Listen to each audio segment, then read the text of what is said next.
this is Aromie here. Welcome back to our life, Baxter DLC. We're here after the whole situation with Baxter.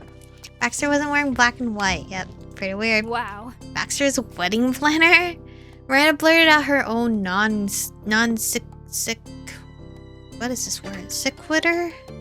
With equal amazement. It makes sense he ended up as an event planner. He doesn't look right in the other colors. It's so wrong. I wouldn't have guessed that, considering his own way of managing relationships with these. You had to let it go sometime, Terry. You know, along with them. He stared silently at the table. You know, I'll just nod my head. Well, anyway, I'm so happy it's almost your wedding. Starting shy and building up more cheer, Miranda attempted to express her happiness for her big brother and his soon-to-be husband. So great. Thanks. Oh, thank you, Miranda. Agreed. That's right. This is a time to celebrate. Congrats, my man, another man. Even though the final destination was many trials away, it was still shining on the horizon. You'd make it there. You were certain of that. Cheers to the couple. It's really happening. That's wild. Cheers to the couple. The conversation was abuzz with excitement for the event to come. For now, anything sounded possible. Food soon arrived and the topic switched again. You caught up on how things were going with each other overall, how your trip went, and all things beside the opaque man who had left early. You had a great time with friends, glad to be back. When the meal was over, goodbyes were exchanged. Terry and Miranda had to go back to their apartment, while June and Scott were going to take you to their house. The party planning committee broke into two teams, after Terry was talked out of giving special code names to the group, with the promise of reuniting early the next day. Tomorrow morning, the work would officially begin. At the house, your host gave you a space to finish sorting your things along with your thoughts. You had clothes from the suitcase in a total haze. It was dark outside, and indoors the artificial lighting blurred around the corner of your eyes. Eventually, your phone lit up repeatedly. Plugging it off the side table where it had been charging, you checked to see who came in. It was the promised group chat. Baxter had messaged you, but also Miranda and Terry. Jude and Scott could see it as well, of course. They were the original members.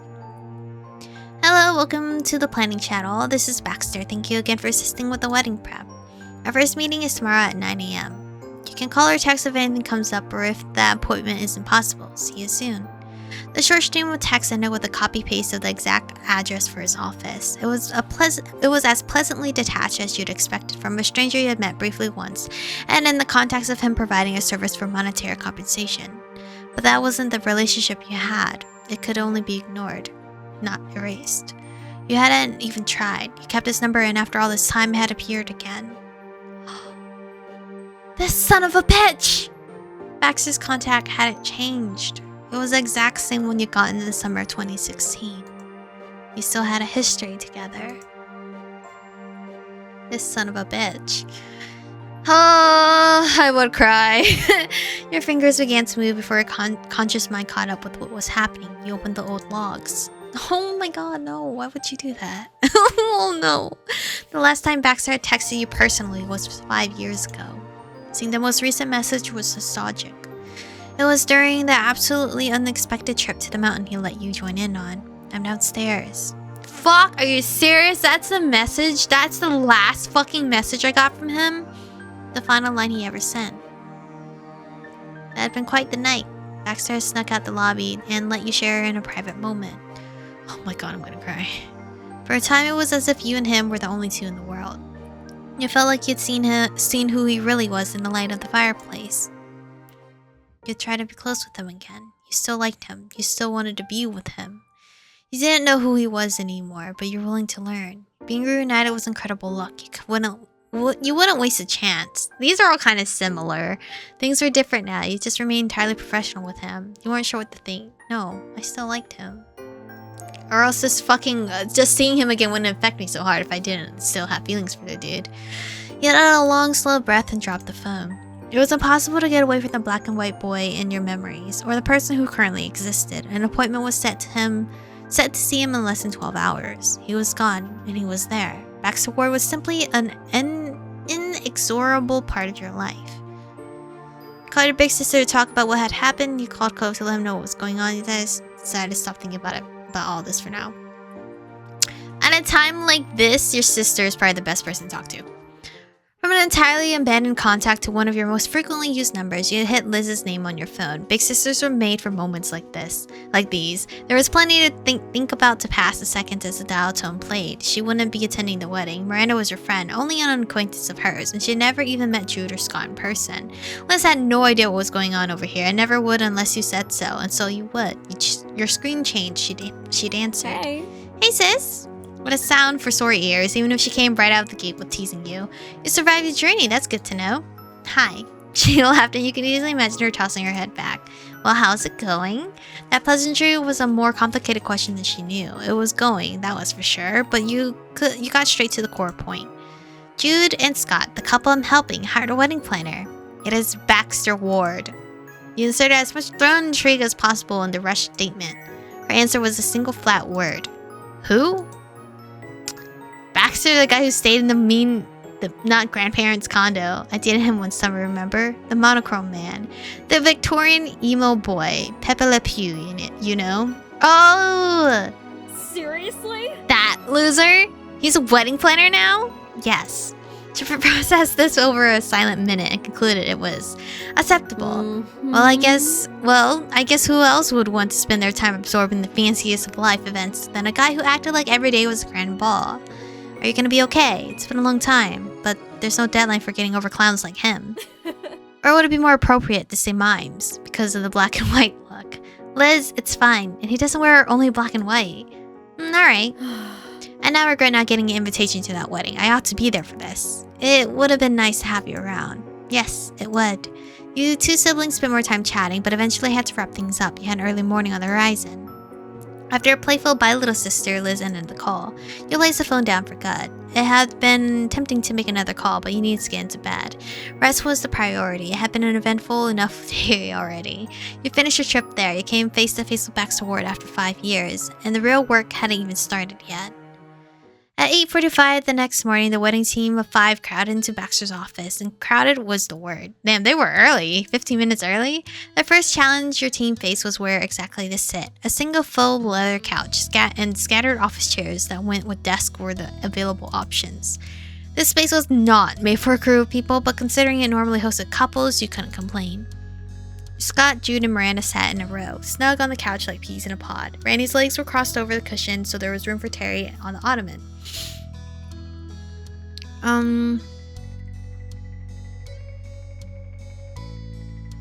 You sat on the armrest, you just stood. You stole one of the desk chairs and placed it by the couch. Let's sit on the armrest, why not? The edges cut into your butt, not a great start. It's whatever, my life is shitty right now anyway. Seeing my ex flame that wants to pretend that we, thought that little shitty apology was good enough. The planner hadn't been there to see the groggy game of musical chairs. You were still waiting for him even then. Scott stared at time on his phone, flinching at every minute closer to 9. Us being early before the event planner is kind of weird. But it's like us being early before the doctor arrives. Like, he's there. We know he's there, right? Somewhere. Scott stared at the time on his phone, flinching at every minute closer to 9. Jude squished against him and rubbed his fiance's back. As welcoming as the two had been, almost walking on eggshells to make sure nothing felt troubling, you were still aware how tight the deadline was. They had to be feeling the pressure. Then when the clock struck 9, there was a knock on the door. Confused glances ebbed from Miranda's end of the couch down to your side, each person wondering if everybody else heard that. Who's there? The door swung wide open in response. Good morning, everyone. Damn, he's on time. It's like a doctor just waiting for you. There he was, shoes shining, suit fresh pressed, hair swooped just so with not a strand out of place. Granite sharp. He looked even more self-possessed than at the restaurant. Obviously, this Baxter Ward was perfectly capable of functioning before noon. The overly grand way of speaking, the difficulty with mornings, the monochrome style, the desire to befriend everyone he met, none of his most recognizable characteristics seemed to have lasted. You had to wonder who he really was, if not all that. Hey. Sup? Good morning. Morning, Baxter. Thank you. Hello, thank you for coming. Scott scrambled to hide his phone with one hand and used the other to keep from losing his glasses in haste. And something happened. Baxter's smile curved playfully and his eyes narrowed. You blinked rapidly, almost expecting white streaks to materialize in his hair. This is my office. There's a few other places I could go. Well, the attitude was familiar at least. Flawlessly poised, Baxter strode to the other half of the room and took a seat in the rolling office chair opposite the couch. He used the tips of his feet to smoothly twist the chair's position so that it faced the group completely. Now we know why we're here. I believe we should begin. Nods and low murmurs of agreement followed, until the entire room started from a sudden shout. Terry smacked himself against the side of his head. Oh wait! All eyes were on him. Terry beamed, keeping his attention squarely on Baxter. Since you've missed everything, I've got to tell you that I'm a guy. Of course. Of course, I understand. Thank you for talking about that with me. Cool. He sprung forward on the footstool. Yeah. And I use a Y in Terry and not an I. Then Terry settled down from the second rapid interjection. He rolled a hand through the air, as if to say carry on. I'll remember that. Baxter retrieved a notepad and pen from his inner jacket pocket. So normally, I'd like to hear as much about you two as you're willing to share. However, I'm aware we have a schedule to keep to. I'll stick to what's most relevant to the task at hand. I will still need to ask many questions. You'll need to bear with me. It's important to have all the specifics and make certain we're on the same page. I never want to simply assume I know what you want. Instead, I want you to say for yourselves what your hopes and plans and ideas are. I get what you mean. What made that mistake before? Scott messed with his ponytail. He chuckled at some private thought. It perked Baxter's smile. There was an interest beyond more polite attention. Jude looks so over it. Jude is like I feel like, I don't know. Is he the introvert or extrovert? He's the less friendly out of the couple. There's always that one less friendly person in a couple. And I think that one less friendly person in between Tyler and I, it's probably me. Just because I'm an introvert and I don't want to talk and I like to less eye contact as possible to strangers. Scott messed with his ponytail. He chuckled at some private thought. It perked Baxter's smile. There's an interest beyond mere polite attention.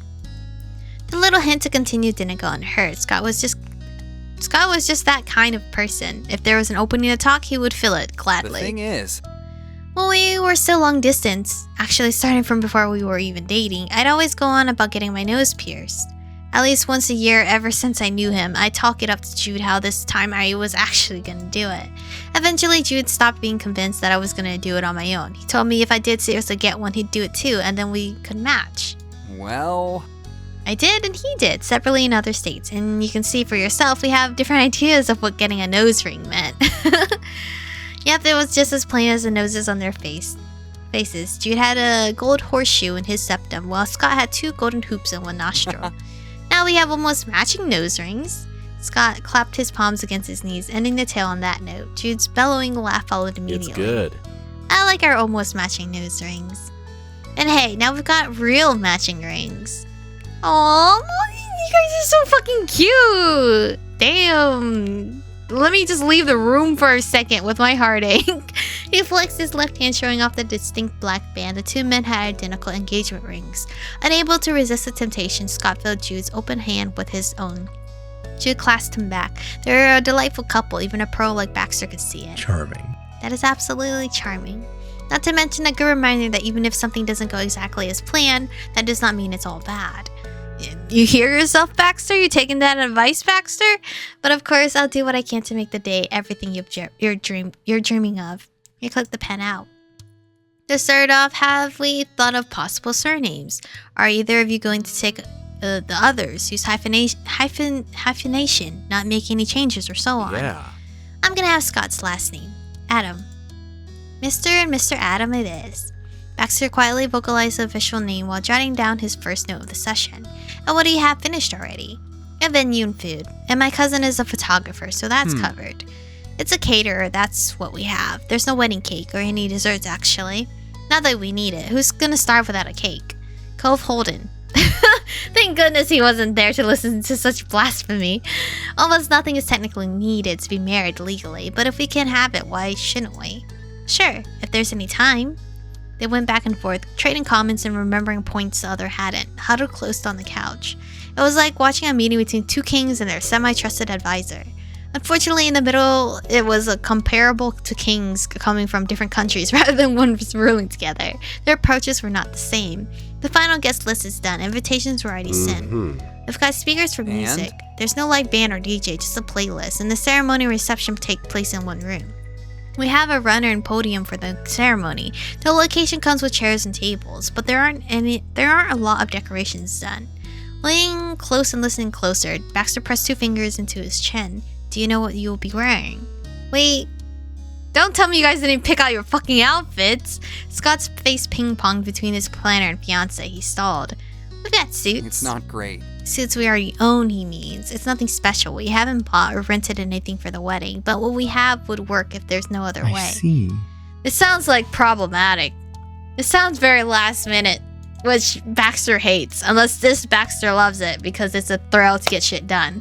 But anyway, this is where we're gonna stop for today's episode. I'm really liking this, you know? Really liking this. I'm wondering how this is gonna pan out between my character and Baxter, though. Are we gonna, like, make a cake together for this couple? Because they don't have one. But, I mean, I think that's going out of his, pay, right? Because he's just an event planner. He's not a baker. But anyway, thank you guys for watching today's episode. Stay beautiful, and I'll see you guys in the next one.